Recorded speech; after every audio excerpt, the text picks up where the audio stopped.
அவ்வளவுதான் காலி. சோமு பக்காவா இருக்குது. Okay okay. பாத்துட்டீங்களா?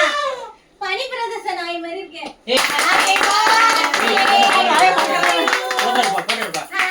இருங்க.